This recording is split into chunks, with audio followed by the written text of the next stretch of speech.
Hello students, कैसे हैं आप सभी। उम्मीद करता हूँ आप सभी अच्छे हैं। तो हमने जो चैप्टर स्टार्ट किया हुआ था हमारा थ्योरी ऑफ प्रोडक्शन, उस चैप्टर के पार्ट नंबर 3 को हम स्टार्ट करते हैं। इसके अंदर कुछ जो हमने कल law of variable proportion start किया था उसी को हम फर्दर आज एक्सटेंड करेंगे कि लॉ ऑफ जो वेरिएबल प्रोपोर्शन है या लॉ ऑफ फैक्टर जो है रिटर्न टू फैक्टर, उसको हम कैसे यूज़ करते हैं, उसके एप्लीकेशंस क्या हैं, उनकी हम यहाँ पे स्टडी करेंगे।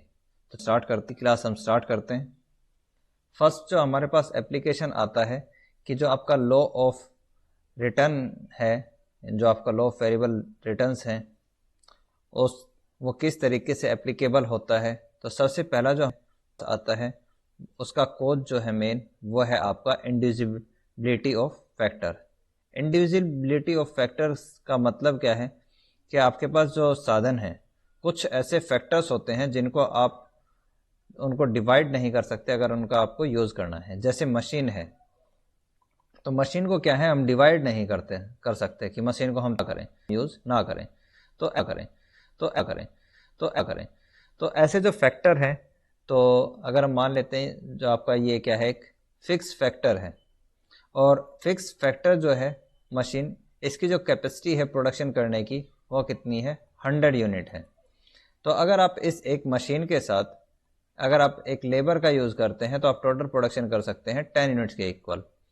तो अगर आप इसी फैक्टर्स के साथ आप प्रोडक्शन करते रहते हैं एक लेबर के साथ, तो आप जो प्रोडक्शन है वो आपका कांस्टेंट रहेगा। और जो मशीन है वो क्या है, जैसे जैसे आप क्या हैं एक मशीन के साथ इसका जो लेबर है, अगर आप उसको इंक्रीज करते रहेंगे तो आपका जो प्रोडक्शन है वो क्या है, इंक्रीजिंग रेट से बढ़ता रहेगा कि 15 हो जाएगा। अगर आप इसके अंदर एक मशीन के साथ 3 लेबर लगाते हैं तो ये 25 हो जाता है। उसके बाद अगर आप एक मशीन जो है आपकी सेम, उसी के साथ अगर आप 4 लेबर लगाते हैं तो आपका जो टोटल प्रोडक्शन है वो आपका 40 हो जाता है। तो ये प्रोडक्शन जो है तब तक इंक्रीजिंग रेट तक बढ़ता रहेगा जब तक कि आपका जो है वो 100 यूनिट तक आपका प्रोडक्शन ये नहीं चला जाता। क्यों? क्योंकि इस मशीन की जो कैपेसिटी है वो मैक्सिमम है 100 यूनिट तक। तो अगर 100 यूनिट से आप कम यूटिलाइज करते हो इस मशीन का, तो आपका जो प्रोडक्शन है वो कम रहेगा और जो मशीन की यूटिलाइजेशन है वो ज़्यादा है। तो जब तक आप इस तरीके से इसके साथ लेबर बढ़ाते जाएंगे तो आपका जो टोटल प्रोडक्शन है वो आपका क्या है, इंक्रीजिंग रेट से बढ़ता रहेगा। जैसे फर्स्ट ये बढ़ा 5, जब आपने सेकंड लेबर आपने मशीन के साथ लगाई तो ये 10 का इंक्रीज हुआ, और जब आपने फोर्थ लेबर लगाई तो ये आपका कितना हो गया, इंक्रीज हो गए 15 यूनिट हो गया। तो इस तरीके से आपका क्या है, ये इंक्रीजिंग रेट से बढ़ता रहता है। तो ये मेन कोज है आपका किसका, इंक्रीजिंग जो आपका रिटर्न है उस स्टेज का। ये आपका जो फर्स्ट स्टेज होती है हमारी प्रोडक्शन फंक्शन की, तो उसके अंदर हमने ये पढ़ा था। तो लॉ ऑफ वेरिएबल प्रोपोर्शन की अगर आपने कल की क्लास नहीं देखी है तो पहले उस क्लास को देख लीजिए, फिर ही ये क्लास आपको समझ में आएगी कि मशीन तो हमारे पास फिक्स फैक्टर था और जो लेबर है वो हमारे पास एक वेरिएबल फैक्टर है। सेकंड हमारे पास आता है change in factor ratio. Change in factor ratio का मतलब है कि ये आपका जो एप्लीकेबल होता है, एक तो ये एप्लीकेबल होता है डिमिनिशिंग रिटर्न्स के केस में। इट मीन्स कि मान लीजिए आपके पास क्या है, ये एक लैंड एरिया है, ये क्या है, एक लैंड है, और इसके ऊपर क्या है, कुछ लेबर्स काम करती हैं। तो जो लेबर्स इसके ऊपर काम कर रही हैं उसको हम देख लेते हैं कि अगर इसके ऊपर रिक्वायरमेंट है कितने की, कि यहाँ पे 10 लेबर्स जो है वो मैक्सिमम काम कर सकती हैं, 10 लेबर्स जो है वो रिक्वायर्ड हैं इसके। तो आपका जो लैंड का और जो लेबर का रेशियो है वो 1:10 होता है। तो अगर इसके बाद अगर आप एक ही लैंड के ऊपर, इसी लैंड के ऊपर आप अगर 50 लेबर्स जो है वो तो आप हो, तो आपका जो टोटल प्रोडक्शन है वो अगर इंक्रीज होता भी है तो उसकी जो रेट होगी वो आपकी क्या होती है, डिमिनिशिंग होती है। फॉर एग्जाम्पल्स क्या होती है, डिमिनिशिंग रिटर्न्स क्या होती है कि मान लीजिए ये हमारे पास क्या है, लैंड है, और ये हमारे पास क्या है, टोटल प्रोडक्शन है। लैंड आपकी क्या है, 1 होती है, लेबर अगर आपकी मान लीजिए आपकी 10 है, तो टोटल प्रोडक्शन आपका क्या है, 100 यूनिट हम मान लेते हैं। सेकंड जो आपका लैंड है लगाया और लेबर जो है आपका जो तो आपका जो टोटल प्रोडक्शन है वो इंक्रीज होके हो जाता है कितना, 120। तो यहाँ पे इंक्रीज कितने का हुआ, 10 का। उसके बाद अगर आपने सेम लैंड के साथ आपने 12th लेबर लगाई तो आपका टोटल प्रोडक्शन जो है वो अब होता है 130, सॉरी इसको हम मान लेते हैं 125, और ये यहाँ पे आ जाता है कितना, 20। तो अब कितने का चेंज हुआ, ये चेंज हुआ आपका 5 यूनिट का। तो आपका टोटल प्रोडक्शन इंक्रीज तो हुआ, लेकिन जो उसकी रेट है पहले कितना था 20 और अब कितना हो गया 5। तो इस तरीके से जो इसकी रेट होगी वो आपकी कम होती है। क्यों? क्योंकि जो आपने लेबर और जो लैंड है, फिक्स फैक्टर और जो वेरिएबल फैक्टर का जो रेशियो है वो आपका जब इंक्रीज करते हैं तो आपका टोटल प्रोडक्शन जो है वो डिमिनिशिंग रेट से बढ़ता है। कि हमारे पास क्या है, यहाँ पे दो फैक्टर्स हमने यूज किए हैं। एक आपके पास फिक्स फैक्टर था, फिक्स फैक्टर के अंदर हमने लैंड को लिया था, और एक हमारे पास होता है वेरिएबल फैक्टर। तो वेरिएबल फैक्टर के अंदर हमने क्या है, लेबर को लिया है। तो अगर आपका जो फिक्स फैक्टर और जो वेरिएबल फैक्टर का जो रेशियो है कि एक लैंड के साथ हम कितनी लेबर को यूज करेंगे, एक लेबर को, या एक लैंड के साथ हम 2 लेबर को, जो आपका एक लैंड है उसके साथ हम 3 लेबर को जब हम यूज करते हैं तो इसका जो प्रोडक्शन है वो किस रेट से इंक्रीज होता है। तो ये हमें क्या है, शो करता है रेशो, कि आपका लैंड के साथ या कोई भी फिक्स फैक्टर हो, लैंड के अलावा आप इसते हैं जो भी आप फिक्स फैक्टर लेना चाहें, तो उसके साथ आप कितने जो वेरिएबल फैक्टर्स हैं वो यूज कर रहे हैं। तो जब ये फैक्टर इंक्रीज करने के कारण जो आपका प्रोडक्शन है वो आपका डिमिनिशिंग रेट से बढ़ता है, तो उस कंडीशन में हम बोलते हैं कि आपका जो फैक्टर का रेशियो चेंज करने के कारण आपका प्रोडक्शन जो है वो कम होता है। थर्ड आता है हमारा इम्परफेक्शन सब्स्टिट्यूट। इम्परफेक्शन सब्स्टिट्यूट का जो मीनिंग है वो आपका यहाँ पे आता है कि जैसे हमारे पास मान लेते हैं 2 लेबर है, एक हमारे पास ए लेबर है और एक हमारे पास बी लेबर है। तो यहाँ पे जो वेरिएबल फैक्टर्स हैं वो हमारे पास क्या है, लेबर ही है। लेबर आपके पास एक वेरिएबल फैक्टर है। जो आपकी ए लेबर है वो कैपेसिटी है उसकी 50 यूनिट प्रोडक्शन करने की। जो बी लेबर है उसकी जो कैपेसिटी है वो 20 यूनिट प्रोडक्शन करने की है। तो अगर मान लीजिए आप लेबर को इंक्रीज भी करते हैं प्रोडक्शन के टाइम, कि आप लेबर को जो है इंक्रीज करना चाहते हैं, कब? जब आपका प्रोडक्शन क्या हो, इंक्रीज हो, तो उस टाइम पे आप लेबर को इंक्रीज करते हैं। तो आप क्या इन 2 लेबर्स को सेम यूनिट में सब्स्टिट्यूट कर सकते हैं? ये दोनों क्या है, सेम लेबर नहीं है। क्यों? क्योंकि एक तो जो प्रोडक्शन कैपेसिटी है एक के करने की वो 50 है और दूसरे की कैपेसिटी कितनी है, 20 है। तो ये दोनों क्या है, इम्परफेक्ट सब्स्टिट्यूट होंगे, दोनों को एक दूसरे के साथ क्या है, सब्स्टिट्यूट नहीं किया जा सकता। तो एक कोज है जहां पर ये जो लॉ है वो एप्लीकेबल होता है। उसके बाद कुछ कंडीशन ऐसी होती हैं जहां पर ये जो आपका लॉ है वो एप्लीकेबल नहीं होता। एक तो ये उस कंडीशन में जहां पर आपकी जो प्रोडक्शन है उसके इंक्रीज होने का जो कारण है वो है आपका इम्प्रूविंग टेक्नोलॉजी, कि जो मशीनें आप यूज कर रहे हैं वो जो मशीनें हैं अगर वो इम्प्रूव कर दी जाए, वो टेक्नोलॉजी अगर आपकी इम्प्रूव कर दी जाए, तो उससे क्या होता है, कॉस्ट ऑफ प्रोडक्शन जो है वो डिक्रीज होता है और जो लेबर की प्रोडक्टिविटी है वो क्या होगी, इंक्रीज होगी। तो ऐसी कंडीशन के अंदर ये लॉ एप्लीकेबल नहीं होता। सेकंड कंडीशन है कि जहां पे आपका जो फैक्टर्स हैं वो परफेक्टली क्या हो, सब्स्टिट्यूट हो, तो उस कंडीशन में भी ये जो लॉ है वो आपका एप्लीकेबल नहीं होता है। उसके बाद आता है हमारे पास return to factors, a detail studies of different phases. यहाँ पे जो हमने 3 फेज पढ़े थे कि आपका एक तो होता है यहाँ पे इंक्रीजिंग रिटर्न टू फैक्टर्स, दूसरा हमारा कांस्टेंट रिटर्न टू फैक्टर, और एक हमारे पास होता है डिमिनिशिंग रिटर्न टू फैक्टर्स। तो ये 3 अलग अलग फेज हैं जिसके अंदर कल अगर जब हमने डायग्राम पढ़ा था कुछ इस तरीके का, कि ये हमारे पास क्या है, टोटल प्रोडक्शन होता है। तो इसकी 3 स्टेजेस की हमने बात करी थी। एक हमारे पास जैसे ये हमारे पास फर्स्ट स्टेज है, दूसरी हमारे पास क्या है, ये सेकंड स्टेज आती थी, और ये हमारे पास क्या है, थर्ड स्टेज है। तो ये तीनों स्टेज की जो बात हम कर रहे हैं, तो तीनों स्टेज के अंदर हमारा किस तरीके से जो फैक्टर्स जो हैं वो वर्क करते हैं उसकी हम क्या है यहाँ पर एक डिटेल स्टडी करेंगे। तो आज हम इन तीनों में से एक इंक्रीजिंग रिटर्न टू फैक्टर्स की हम यहाँ पे स्टडी कर लेते हैं। नेक्स्ट क्लास जो आपकी मंडे को होगी तो उसके अंदर हमारे पास क्या है, 2 ये फैक्टर बच जाएंगे, तो इनकी हम स्टडी मंडे को करेंगे।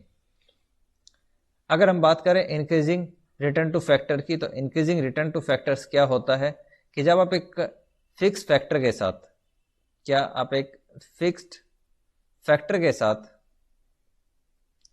चेंज करते हैं किसको, वेरिएबल फैक्टर को, तो आपका जो टोटल प्रोडक्शन है वो इंक्रीजिंग रेट से बढ़ता है। टोटल जो प्रोडक्शन है वो बढ़ता है किससे, इंक्रीजिंग रेट से। तो उस कंडीशन में हम बोलते हैं इंक्रीजिंग रिटर्न टू फैक्टर, जिसको हम क्या है यहाँ पर एक जो हमारे पास टेबल है उससे हम यहाँ पे समझ सकते हैं कि कैपिटल हमारे पास क्या है, हमने कैपिटल को एक फिक्स्ड फैक्टर यहाँ पे एज्यूम कर लिया। ये हमारे पास क्या है, फिक्स्ड फैक्टर है कैपिटल, और लेबर हमारे पास क्या है, एक वेरिएबल फैक्टर है। ठीक है, तो आपका क्या है कि अगर एक यूनिट लेबर की हमने यूज़ करी एक कैपिटल के साथ, तो टोटल प्रोडक्शन हमारे पास कितना है, 4 होता है। 2 यूनिट हमने लेबर की यूज़ करी किसके साथ, एक लैंड के साथ, तो टोटल प्रोडक्शन हमारा इंक्रीज होके हो गया कितना, 10। थर्ड जब हमने लेबर यूज़ करी तो हमारा जो टोटल प्रोडक्शन है वो कितना हो जाता है, 18। उसके बाद हमारे पास क्या है, 4th यूनिट जब आप लेबर की यूज़ करते हैं तो हमारे पास टोटल प्रोडक्शन हो जाता है 28, और 5th यूनिट जब लेबर की आप यूज़ करेंगे तो टोटल प्रोडक्शन हो जाता है हमारे पास 40। तो इसको हम देखेंगे कि जो हमारा जो टोटल प्रोडक्शन है वो इंक्रीजिंग रेट से बढ़ता है। इंक्रीजिंग रेट से बढ़ने का मतलब है कि आपका जो मार्जिनल प्रोडक्शन है वो क्या है, इंक्रीज होता है। तो मार्जिनल प्रोडक्शन हम कैसे निकालते हैं, इसका एक फॉर्मूला भी होता है जो हमने कल भी पढ़ा था। तो उसका जो फॉर्मूला होता है वो हमारे पास क्या है कि MP इक्वल होता है change in delta P TP upon में चेंज इन L। सेकंड एक जो इसका फॉर्मूला और होता है वो आपका TPN माइनस TPN माइनस 1। तो ये हमारे पास होता है। इसमें क्या है कि आपका जो 4 है, 4 से ऊपर हम एज्यूम कर लेते हैं कि 0 है, तो आपका जो MP है वो फर्स्ट कंडीशन में आपका 4 होता है। सेकंड कंडीशन में ये हमारे पास होता है 10 माइनस 4, तो आपका कितना आ जाएगा, 6। उसके बाद हमारा है 18 माइनस 10, तो यह इक्वल आता है किसके, 8 के।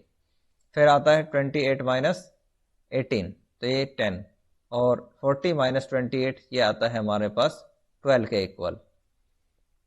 तो आप एक चीज़ नोटिस करेंगे कि जैसे जैसे हम लेबर की हमने एक एक्स्ट्रा यूनिट का यूज़ किया 1 2 3 4 5 तक, वैसे हमारा टोटल प्रोडक्शन जो है वो उसकी रेट जो है वो इंक्रीज होने क्या हो गई, इंक्रीज होती है। कि पहले ये 4 था, 4 से 6 हुआ, उसके बाद 6 से हमारे पास कितना 8 हो गया, 8 से 12, 10 और फिर 12। इस तरीके से क्या है टोटल प्रोडक्शन हमारा इंक्रीज होता है। तो यहाँ पे इसकी जो रेट है वो क्या है, इंक्रीजिंग है। इसको हम डायग्राम से भी समझ सकते हैं। दो हमारे पास डायग्राम है, एक डायग्राम जो है हमारे पास वो क्या है, टीपी को बताता है कि टोटल प्रोडक्शन आपका क्या है, इंक्रीज होता है। तो यहाँ पे हमारे पास क्या है, 2 एक्सिस है, एक ओ एक्सिस है और एक हमारे पास क्या है, ओ एक्सिस है, दूसरा हमारे पास ओ वाई एक्सिस है। ओ एक्सिस के ऊपर हमने यूनिट ऑफ वेरिएबल फैक्टर को लिया है। यहाँ पे हम बात कर रहे हैं लेबर की, ये हमारे पास लेबर है। दूसरे साइड जो ओ वाई एक्सिस है उसके ऊपर हमने टोटल प्रोडक्शन को लिया है। टीपी हमें शो करता है टोटल प्रोडक्शन लाइन को। कि अगर आप मान लीजिए आपने ओ एन जो लेबर है वो अगर आपने यूज़ करी, ओ एन लेबर का यूज़ करके आपने जो प्रोडक्शन किया है वो कितना है, टोटल प्रोडक्शन आपने किया ओ एल। उसके बाद अगर आप लेबर को इंक्रीज करते हैं सेम अमाउंट के अंदर N1 तक, ये आपने सेम अमाउंट तक जो है लेबर को इंक्रीज किया, कितना, ON1। तो जो आपका टोटल प्रोडक्शन है वो कितना हो जाता है, OL1। ये कितना है, OL1। तो यहाँ पे आप एक चीज़ नोटिस करेंगे कि आपका ON, या हम इसको लिखें कि N1 जो लेस देन है वो किससे है, L1 से, OL1 से। यानी इट मीन्स कि आपने जो लेबर में जितना चेंज किया है उसके कंपेरेटिवली ज़्यादा चेंज आया है किसके अंदर, टोटल प्रोडक्शन के अंदर। इसी तरीके से ये आगे भी होता है फर्दर एक्सटेंड कि अगर आप N2 यानी कि एक एक्स्ट्रा और लेबर लगाते हैं तो आपका जो टोटल प्रोडक्शन है उसमें और ज़्यादा चेंज आता है। तो आपका जो टोटल प्रोडक्शन है वो इंक्रीज हो जाता है कितना, L2 तक। तो जब आप इसको डायग्राम को बनाएंगे तो आपका ये इस तरीके का जो कर्व है वो आपका बन के आता है। इसको हम बोलते हैं कि आपका यहाँ पे टोटल जो प्रोडक्शन है वो इंक्रीजिंग रेट से बढ़ रहा है। सेकंड कंडीशन जो इसके अंदर है कि वो है हमारे पास मार्जिनल प्रोडक्शन। यहाँ पर भी हमने दो एक्सिस लिए हैं, एक ओ एक्सिस है और एक ओ वाई एक्सिस है। ओ एक्सिस के ऊपर हमने यूनिट ऑफ वेरिएबल फैक्टर लिया है, यानी कि हम इसको लेबर मान लेते हैं। दूसरा हमारे पास ओ वाई एक्सिस है जिसके ऊपर हमने मार्जिनल प्रोडक्शन को लिया है, कि जैसे जिसके अभी हमने पीछे भी काउंट किया था कि ये अगर हम टेबल में देखें पीछे यहाँ पर, तो ये हमें क्या शो करता है कि आपका मार्जिनल प्रोडक्शन जो है कंटिन्यूसली इंक्रीज होता है। पहले 4 है, फिर 6, 8, 10 और 12। तो इस तरीके से जो है वो आपका एक्सटेंड होता है। तो जब आप इसको इंक्रीजिंग रेट से बढ़ाएंगे तो आपका जो मार्जिनल प्रोडक्शन की जो लाइन है वो आपकी इस तरीके से ये एक कांस्टेंट लाइन बनती है, जिसको हम बोलते हैं मार्जिनल प्रोडक्शन लाइन।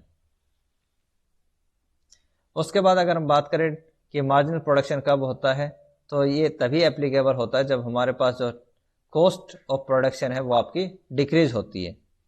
कि जैसे मैंने आपको कल भी एक चीज़ बताई थी कि आपका अगर मान लीजिए एवरेज प्रोडक्शन जब इंक्रीज होता है तो आपके पास जो एवरेज कॉस्ट है वो आपकी डिक्रीज होती है।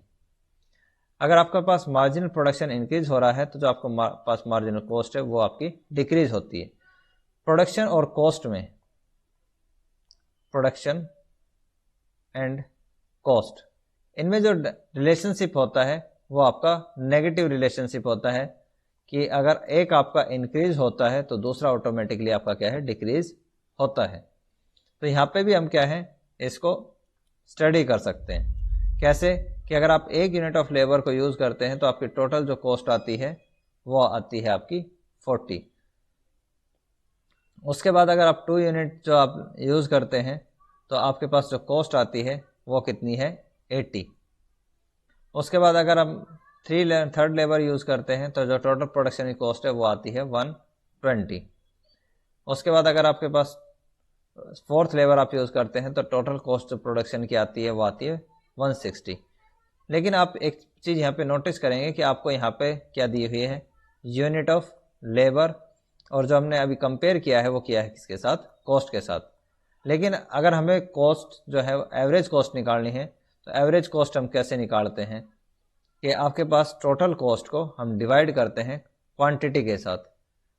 ये हमारे पास क्या, टोटल कॉस्ट, नीचे हमारे पास क्वांटिटी है प्रोडक्शन, कि इसने कितना प्रोडक्शन यहाँ पे किया है।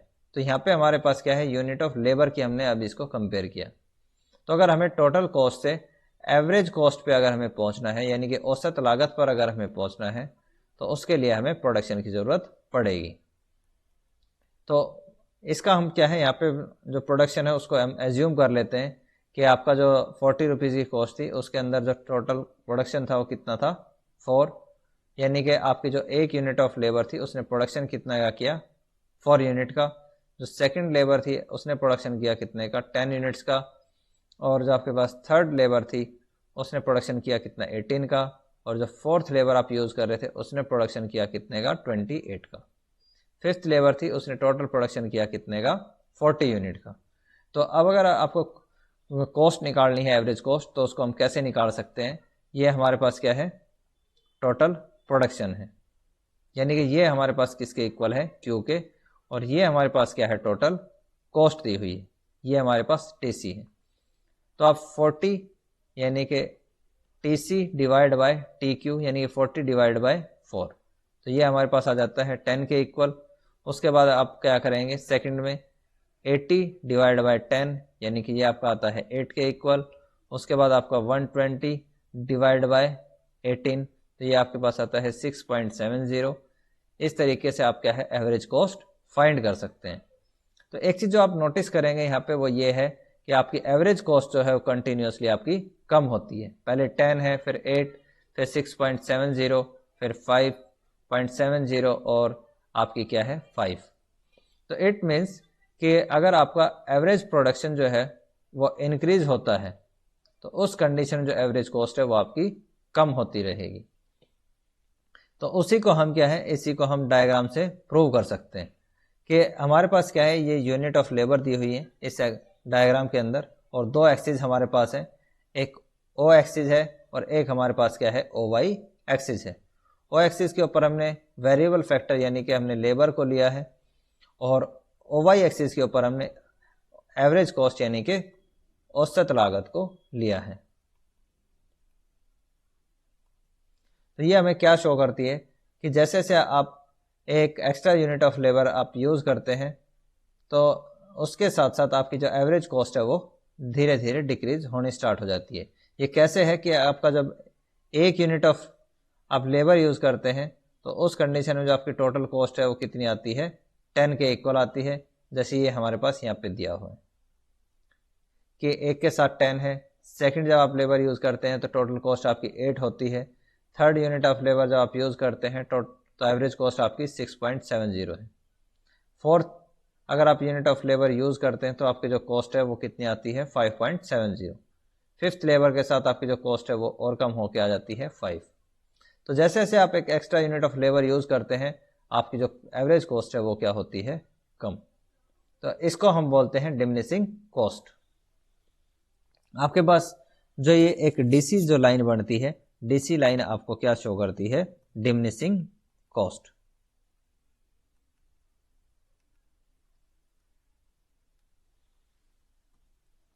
उसके बाद हमारे पास आता है कि इंक्रीजिंग जो कॉस्ट है उसके कि इंक्रीजिंग कॉस्ट जो है उसका कारण क्या है, क्या क्या कॉजेज हैं उसके। तो फर्स्ट इसके अंदर कॉज आता है under utilisation of fixed resources. कि मान लीजिए आपके पास एक फिक्स्ड रिसोर्स जो है, यहाँ पे हम एक मशीन का एग्जांपल ले लेते हैं कि मशीन की जो कैपेसिटी है वो है 100 यूनिट की। तो इस और जो अभी आप प्रोडक्शन कर रहे हैं ये है इसकी कैपेसिटी, और जो अभी आप इससे प्रोडक्शन कर रहे हैं वो आप कर रहे हैं 10 यूनिट्स का। तो ये क्या है, इसकी जितनी कैपेसिटी थी उससे कम आप इससे प्रोडक्शन कर रहे हैं। तो जैसे जैसे आप इस फिक्स फैक्टर के साथ वेरिएबल फैक्टर का आप यूज़ जो है वो इंक्रीज करते हैं, यानी कि आप जो लेबर है वो आप जैसे जैसे आप इंक्रीज करेंगे तो इसका जो प्रोडक्शन है वो आपका क्या होगा, इंक्रीजिंग रेट से बढ़ना स्टार्ट हो जाता है। तो ये आपका जो प्रोडक्शन है, एक तो इसका कारण ये है कि जो मशीन थी आपकी, जो आपकी फिक्स कैपिटल है वो क्या है, अभी अंडर यूटिलाइजेशन थी। तो जैसे जैसे आप इसका यूज़ बढ़ाते चले जाते हैं तो आपकी मार्जिनल कॉस्ट जो है वो धीरे धीरे कम होनी स्टार्ट हो जाती है। सेकंड हमारे पास आता है increase in efficiency. Increase in efficiency जो है बेसिकली इसके अंदर कुछ इकोनॉमिस्ट है, जैसे एक हमारे पास एडम स्मिथ है, मार्शल है और मिसेस जॉन रॉबिन्सन है। तो ये क्या बताते हैं, यहाँ पे हम बात करते हैं डिवीजन ऑफ लेबर की। डिवीजन ऑफ लेबर क्या है, बताता है कि आपका जो वेरिएबल फैक्टर है, यानी कि जब उसका यूज जो है अगर आप उसको बढ़ाते हैं तो उसमें क्या है, डिवीजन ऑफ लेबर आ जाता है।